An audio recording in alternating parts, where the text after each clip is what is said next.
from all your receptors all throughout your body.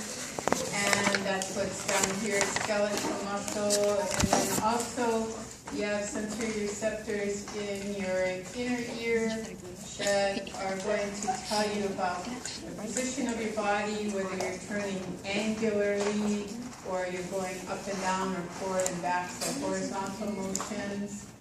You also have visual input that can help you actually override some of the vestibular input. Vanessa's going to take ballet, so she's going to have to learn that when you turn, when you initiate a turn, the inertia of the fluids lags behind the bone that's accelerating. You get distortion of the receptors in your inner ear. So when you start turning, your brain thinks you're maybe not moving, or you're moving in the opposite direction. Just depends on how these receptors are deformed. And when you stop moving, if your brain thought you were moving to the left, and then in the middle of it, it thinks, oh, you're not moving at all because now the fluid has caught up. And then you stop, and then the brain says, oh, you're going to the right. Your brain is totally confused by all this input. Your eyes learn to focus. On a spot, they override that confused input to the brain, and you don't get dizzy and wander all over the place. So we've got the vision to help us. Vision usually is a very strong input to correct for information that is incorrect in the processing.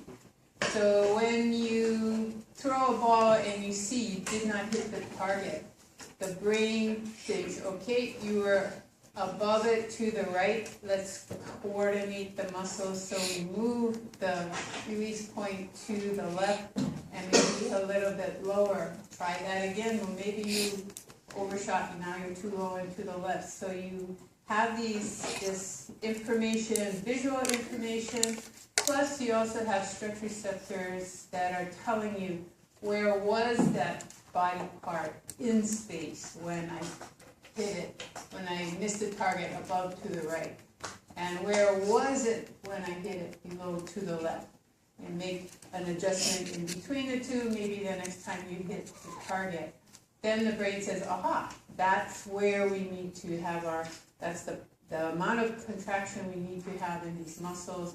Let's try it again. And you keep practicing it until it becomes second nature to you, like walking.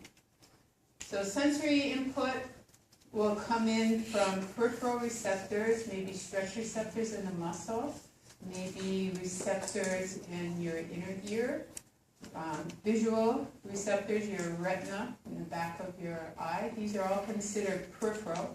Everything that's outside the central nervous system is peripheral. Those afferent neurons are sensory neurons. They come into the thalamus. They have to run through the brainstem and then into the thalamus.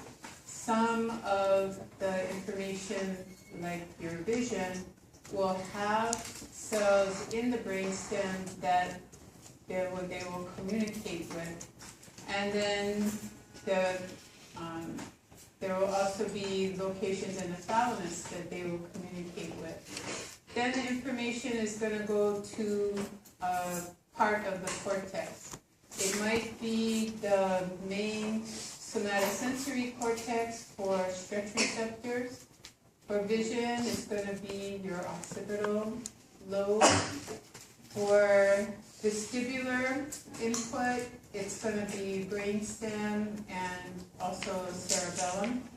But wherever it goes in the cortex from the thalamus, or if it goes to the cerebellum first and then out to the new brain, the telencephalon, there's always going to be communication between sensory areas and motor areas, and back again. So it's back and forth, in and out, until you get the problem solved and the motor response set in the way you want it, and then you practice it till it becomes second nature to you, it becomes reflex, like walking, you continue to have this communication back and forth. You get up in the middle of the night and you stumble over things, maybe you stumble on your feet, and your brain has to now process, what did we do wrong? Why are we stumbling when normally we can walk and put one foot in front of the other? So the brain wasn't coordinating the muscles as it normally does when it's fully awake. So you have to stimulate the parts of the brain that will awaken you a little bit more, and then you can process properly and stop stumbling. One of those areas is the reticular formation. It's in your brainstem. It's a very old part of your central nervous system. Runs from the medulla through the pons up into the midbrain. It is allowing you to relate to your environment. When your reticular formation is damaged, you will either go into a coma or you will die. Depends on the severity of the injury to that reticular formation. If you cannot interact with your environment, you're either going to be a vegetable or you're not going to respond to stimuli appropriately, and your organ systems will shut down. You have a minor disturbance of reticular formation stimuli, probably when you're reading anatomy and physiology.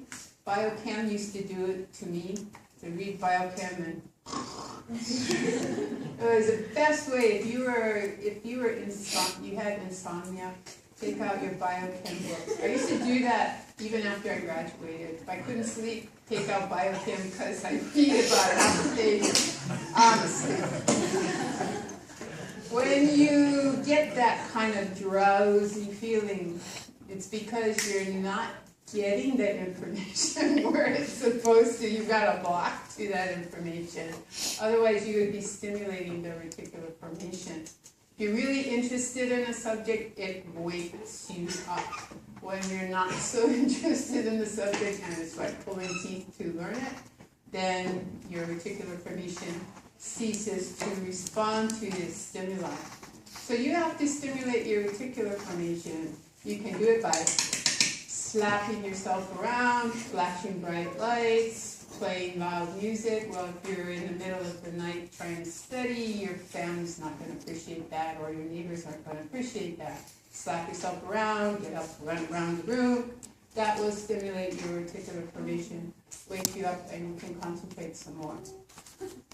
Okay, so premotor cortex, all your sensory cortices and your cerebellum, they have input to the motor output. They can make suggestions, but it's the primary motor cortex that will take information out and then out to your effective organs. All the rest are suggesting that maybe you need to make this correction. Or they're saying, yeah, that was successful, so try that again. Muscle receptors, the stretch receptors in the muscles are called muscle spindles because they have a spindle shape to them. They look like mini muscles inside, but the real contractile muscles are outside that, and they're going a really long distance. These spindle fibers are mini little capsules with tiny little versions of skeletal muscles inside. They have cross striations just like the muscles outside. Another name for these are intrafusal. So these fuse at either end, just like the muscles that are called fusiform. These have a fused shape at the end. These small little muscles are inside this capsule of connective tissue. So intrafusal. The muscle spindles will sense the stretch of these extra fusal fiber. So extra meaning outside. Outside the spindle, intra, inside the spindle. That knee-jerk reflex when you hit the patellar tendon and the knee jerks out. Why does the knee jerk out? Because these muscle spindles have sensory fibers. You whack the patella tendon, extrafusal fibers stretch, intrafusal fibers stretch. The stretch on the intrafusal fiber fires sensory afferent. Why does the knee jerk out after the sensory neurons fire? Because they will fire into the spinal cord.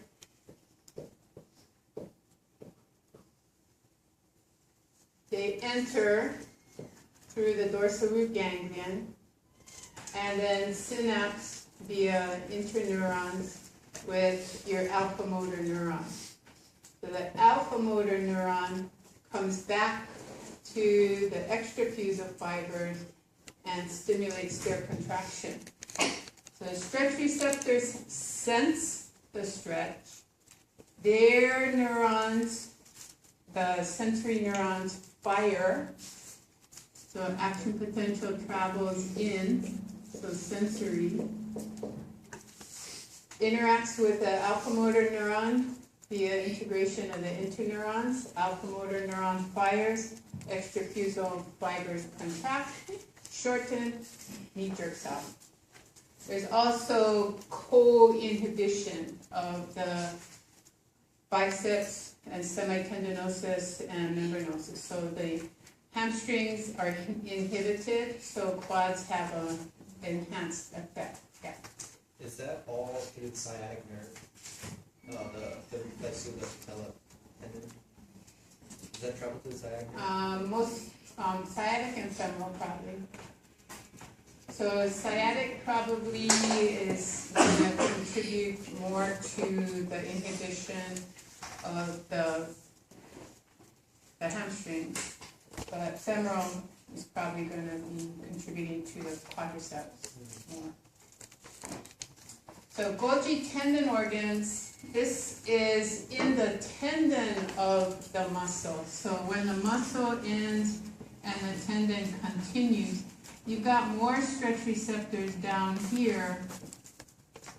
When those fire, that means your tendon is overstretched.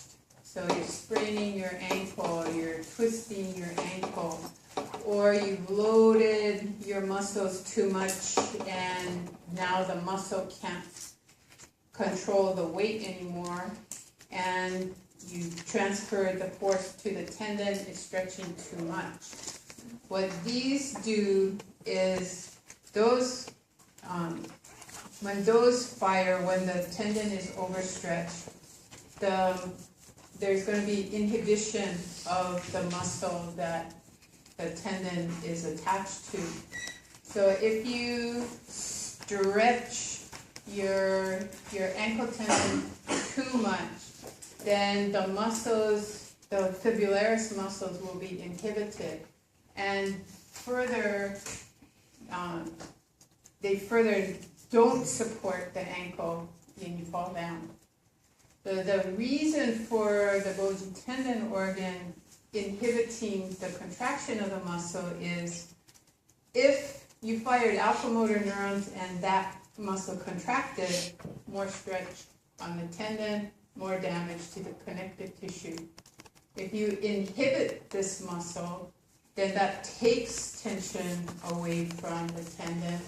More likely you're going to preserve the integrity of that connective tissue. You consciously can override that Golgi tendon organ reflex. A lot of times people do. They're out running and they step in a pothole and they're going down, but they contract the muscle and keep standing upright. There are appropriate times to override that. If you see that there's a lot of glass there, there's a lot of sharp objects, or there's a precipice that you're going to fall off. If you fall down and you fall off a 100-foot cliff, okay, that's dangerous. Override the reflex. If there's sharp objects you're going to hit, override the reflex. If it's because I don't want to fall down and have my friends laugh at me, that's a stupid reason. When you fall down, say, I stepped in a pothole, I'm preserving my connective tissue so I don't have to spend 10 months remodeling my tendons, and quit laughing because you don't know what you're laughing at. So just make it their problem. You respond to the Golgi tendon organ reflex, fall, drop, and roll like you're putting on a fire or something. Bounce right up and say, yep, I'm good to go. Well, maybe you're not really because you still overstretched the tendon. Maybe you shouldn't continue jogging on it or running on it. But it's an innate reflex that's going to protect your connective tissue, which takes a long time to heal.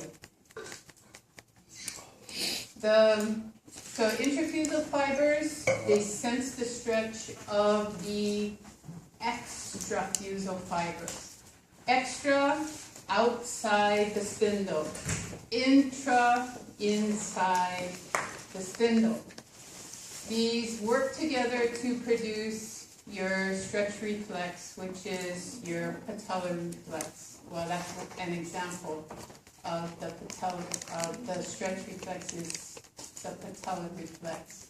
You have to have afferent nerves fire, and then you'll have integration in the central nervous system, then efferents fire, and then you complete the reflex. So here they've dissected open the capsule. So you look closely, there's this connective tissue capsule. They slit it and then pulled it out to the side.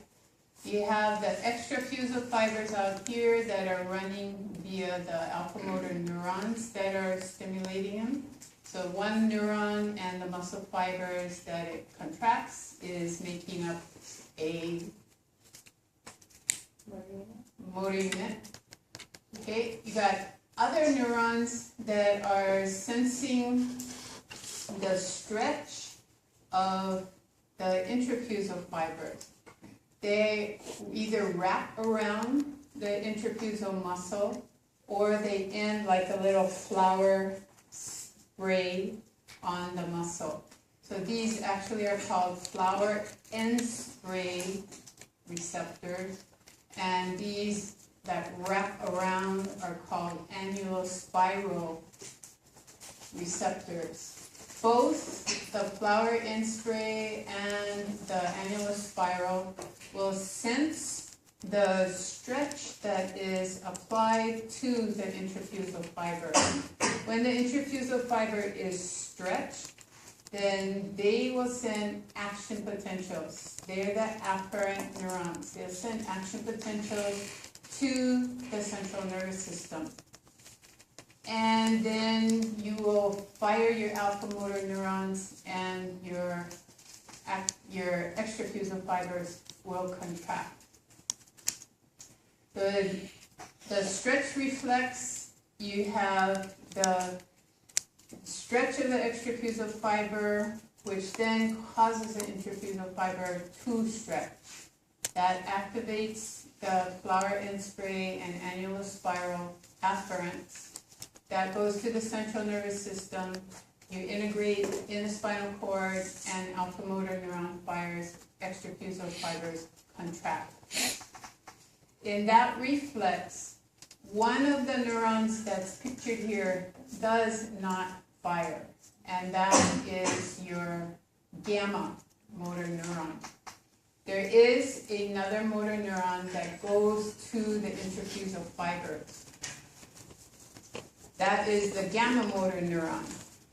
If you're trying to lift an object, what can I do? So I have all my bags here. I have my arm out and I start loading weights. Okay, if I if I know approximately how much this is going to weigh, I can recruit approximately the motor units I need. My arm may kind of bounce, but it stays fairly steady. I know I'm going to add more weight, so recruit some more fibers, add the weight, my arm doesn't move. Why doesn't my arm move? Why doesn't it contract more? Why doesn't it give up and drop? Information was sent to the brain. Sorta. But even if somebody was loading my arm, I could probably recruit enough expecting the weight to be there. So the weight is loading, but the arm is not moving. The weight is stretching, but I'm not getting like a knee-jerk response. I'm not flexing in response to the stretch. So why is that happening? Your gamma motor neurons are firing. Yes. What do the gamma motor neurons do?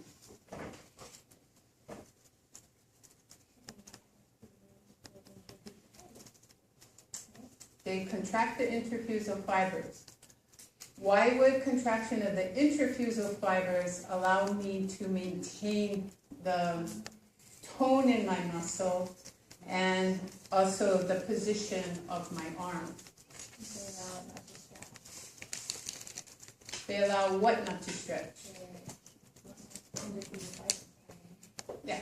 So if you contract the intrafusal fibers, then their threshold is changing. So when they're more relaxed, they are more sensitive to the stretch of the intrafusal fiber. When they're contracted, they're less sensitive to the stretch. So when you load weight on the arm, if you co-activate the gamma motor neurons and decrease the sensitivity of the intrafusal fibers to that loading of the weight, then they're going to continue to fire. They're going to continue alpha motor neuron contraction. So if you didn't contract the intrafusal fibers, as soon as the muscle contracted a little bit with that external weight, that would take off the stretch of the intrafusal fiber. They would cease to send information to the central nervous system. If they cease to send information to the central nervous system, that means your alpha motor neuron is turned on, and you would then drop the weight. If you co-activate gamma with alpha, then you're decreasing the ability of the spindle fiber to be stretched.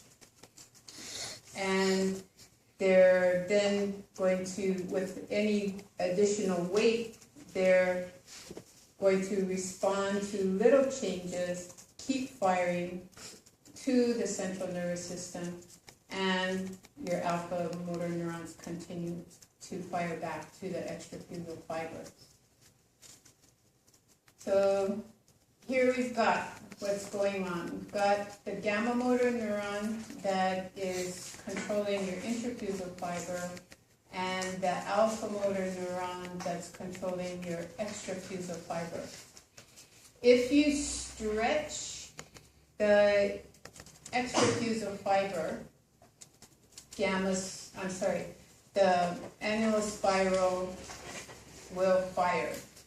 Once the alpha motor neuron fires and the muscle contracts, it's taking away this stretch of the intrafusal fiber, that central area. If you co-activate the gamma, then out here the muscle shortens. That creates a tension on the central portion of the intrafusal fiber.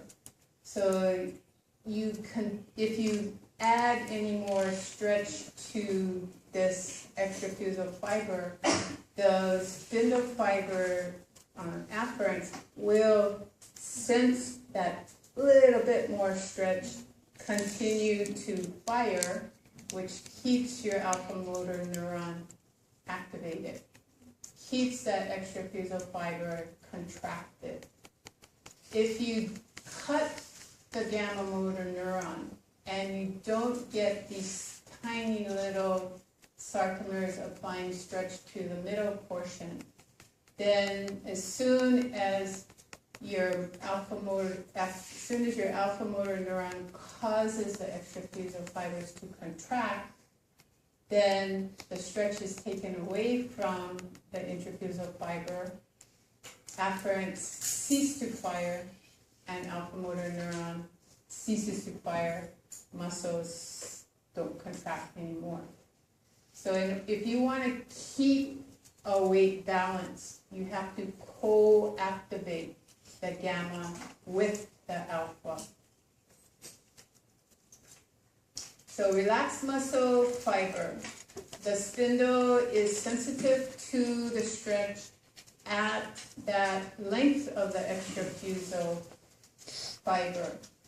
If you contract the extrafusal fiber by itself, not do any reflex, just contract the extrafusal fiber.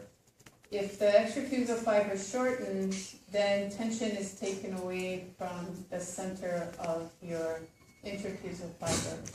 That means that the flower end spray and your annual spiral will not be responding. This is actually has less tension applied to it because the extrafusal fibers contract.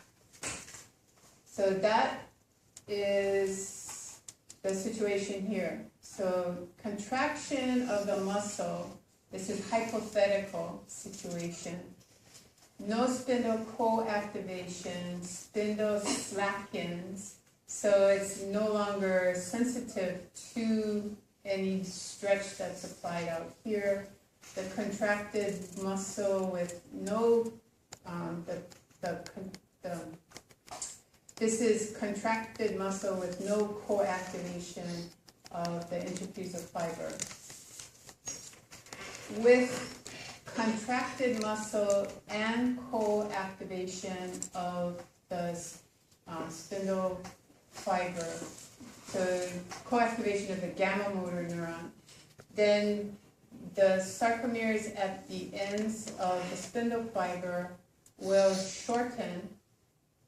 The center of the spindle fiber remains sensitive to any further stretch that is applied to the overall muscle itself.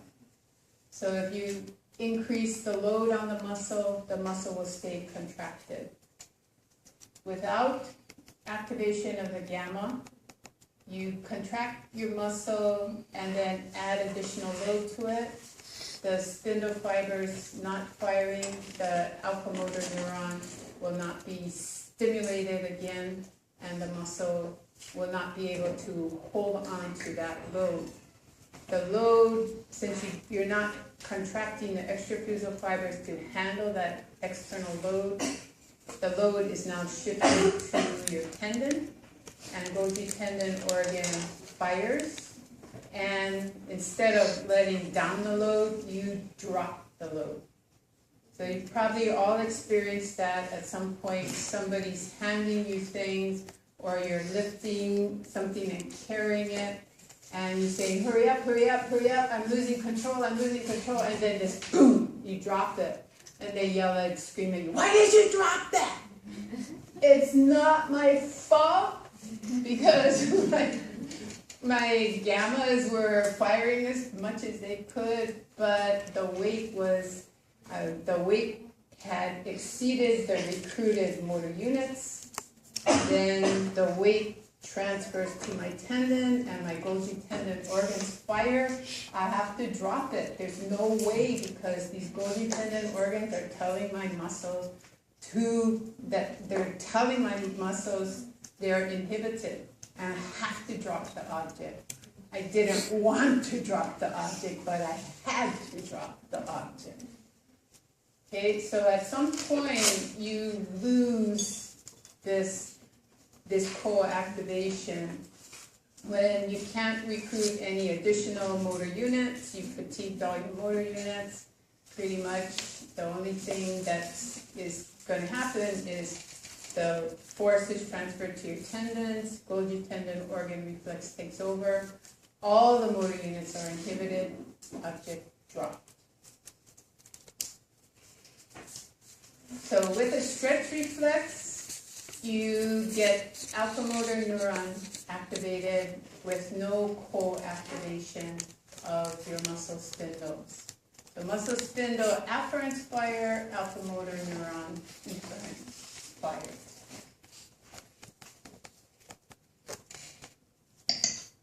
Imagine you are holding a bowl and someone loads it with fruit.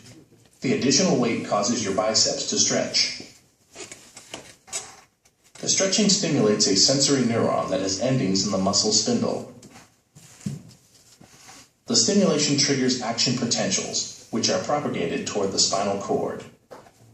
In the spinal cord, axon endings of the sensory neuron release a neurotransmitter that diffuses across a synaptic cleft and stimulates a motor neuron. This triggers action potentials that propagate along the motor neuron's axon toward the muscle.